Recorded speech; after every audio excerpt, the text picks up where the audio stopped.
Robert the Bruce আর মাকড়সার কাহিনীটা জানো? 1306 সালের দিকে স্কটল্যান্ডের রাজা ছিলেন রবার্ট দ্য ব্রুস। তো তিনি ইংরেজদের সাথে যুদ্ধ করতে যেয়ে বলা যায় প্রায় 6 বারের মতো সে ব্যর্থ হয় এবং 7ম বারে যুদ্ধ করতে যেয়ে সে একটি গুহায় আশ্রয় নেয় এবং সেখানে সে একটি মাকড়সা দেখতে পায় এবং মাকড়সাটা না আস্তে আস্তে জাল বুনবার চেষ্টা করছিল এবং সে বারবার ব্যর্থ হচ্ছিল। তো রবার্ট ব্রুস তখন নিজেকে বলে যে 7ম বারেও যদি মাকড়সা ব্যর্থ হয় তাহলে আমি আর চেষ্টাই করব। কিন্তু দেখা গেল মাকড়সা 7ম বারে ঠিকই সফল হলো এবং রবার্ট ব্রুস তখন নিজেকে আত্মবিশ্বাস অর্জন করে ইংরেজদের বিরুদ্ধে যুদ্ধ করে এবং সে সফল। মূল বিষয়টা এটাই, একবার না পারিলে দেখো সব। সামনেই তোমাদের টেস্ট পরীক্ষা অলরেডি হয়ে গিয়েছে। টেস্ট পরীক্ষাতে তোমার যদি মনের মতো বা ভালো রেজাল্ট না হয় তাহলে একদমই হতাশ হওয়া যাবে না, বরং নিজেকে আত্মবিশ্বাস ফিরিয়ে এনে বারবার চেষ্টা করতে হবে।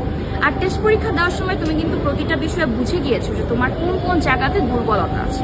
সেটা হতে পারে এমসিকিউ, সিকিউ বা শর্ট কোশ্চেন।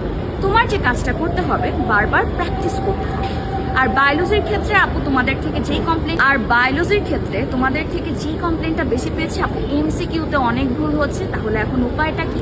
তোমার বইটা খুব ভালো করে পড়তে হবে, কারণ বই কিছু গুরুত্বপূর্ণ শব্দ আছে যেগুলো থেকে কিন্তু এমসিকিউ অনেক অনেক বেশি আসে। আর বহুপদী এমসিকিউ গুলো সলভ করার জন্য কি করতে হবে? কনসেপ্ট তো ক্লিয়ার রাখতেই হবে এবং একই সাথে তোমার টেস্ট পেপার সলভ করতে হবে। গত বছরের টেস্ট পেপার তো তুমি অলরেডি সলভ করে ফেলেছো। এই বছরে যে নতুন টেস্ট পেপারটা বের হয়েছে সেটা ঝটপট নিয়ে এখনই প্র্যাকটিস শুরু করে দাও। হচ্ছে সবার সাথে ক্লাসে ভালো থাকো। আল্লাহ।